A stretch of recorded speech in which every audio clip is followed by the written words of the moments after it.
अस्सलाम वालेकुम students, welcome back to team teaching. और आज हम करने जा रहे हैं फर्स्ट ईयर इंग्लिश का प्रिपरेशन पेपर, जो कि है आर्ट स्टूडेंट्स के लिए।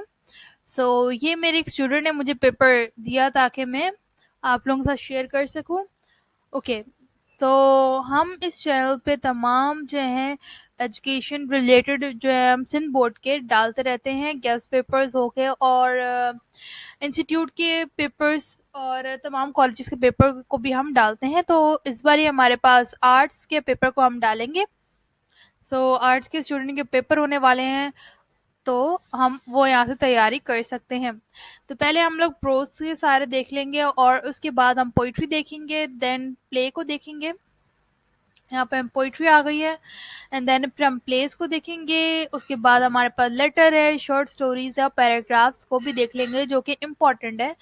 तो साथ साथ तैयारी हम लोग करते जाएं। ठीक है, पहले पाकिस्तान जिंदाबाद है फ्रॉम द कायदे आजम बाय जॉन वेल्टन। इसके सामने ये लिखा हुआ है, ये किसने लिखा है? जॉन वेल्टन ने लिखा है। पहला सवाल है, when and where was the Pakistan resolution passed? Briefly describe what Pakistan resolution decided? Why does the writer apply the word terrible to the first year of Pakistan's history? What were the provinces which voted join Pakistan, and why did Kashmir not join it? What was the state of the Muslim and united India before the creation of Pakistan? Why could Jinnah and Gandhi not reach a final agreement? How did the people receive their leader on August 7, 1948? जो पहले chapter है ना हमारे पास pros में से, वो बहुत important है, तो आप लोगों ने मस्त की तैयारी करनी है। ओके, उसके बाद हमारे पास आता है ब्रिकन हेड ड्रिल। इसमें से हमारे पास एमसीक्यूज जो है वो मोस्ट इंपॉर्टेंट होते हैं, तो हम इसको भी देख सकते हैं। तमाम इसको मैं ज़्यादा तो डिटेल में नहीं पढ़ सकती, ताकि क्योंकि आप देख सकते हैं, क्योंकि मैं इसका लिंक जो है आपको पीडीएफ प्रोवाइड कर दूंगी डिस्क्रिप्शन में, आप इसको वहाँ से देख सकते हैं। उसके बाद है the united nation from ox reader book 3। ये हमारे पास यहाँ पे एमसीक्यूज में पूछ सकते हैं हमारे पास। फिर यहाँ पे हमारे पास आता है माई बैंक अकाउंट। ठीक है, ये ज़्यादा इतना इंपॉर्टेंट तो नहीं है, लेकिन फिर भी आप लोगों ने इसको देखना है। The wolves of Cernogratz, a short story by Saki H Munro. उसके बाद हमारे पास science and scientist from the world of science by F Sherwood Taylor. ये भी खैर इतना इंपॉर्टेंट नहीं है, साइंस साइंटिस्ट और साइंस सोसाइटी भी नहीं है इतना, लेकिन फिर भी देखना है हमने, क्योंकि ये एमसीक्यूज में आ सकता है। जो भी चैप्टर्स हम देख रहे होंगे ना कि इंपॉर्टेंट नहीं है, वो एमसीक्यूज के लिहाज से जो है इंपॉर्टेंट होते हैं, तो आप लोगों ने किसी भी चीज़ को या किसी भी चैप्टर को नहीं स्किप करना। फिर हमारे पास होता है the hostile witness by D Y Morgan. Okay, 9 है हमारे पास द इंग्लिश लैंग्वेज।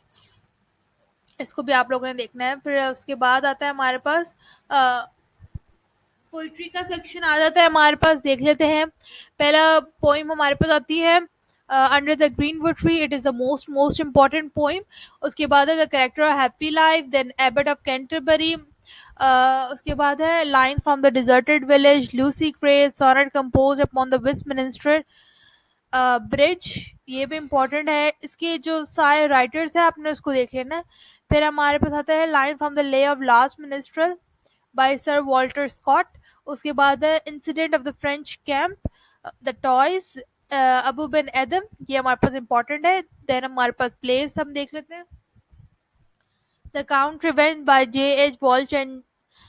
अच्छा देखिए, यहाँ पे कंफ्यूज होते हैं बच्चे। यहाँ पे जो जे एच वॉल्श है वो उसको शॉर्ट फॉर्म है, उसको हम फुल फॉर्म में लिखें तो क्या बन जाएगा?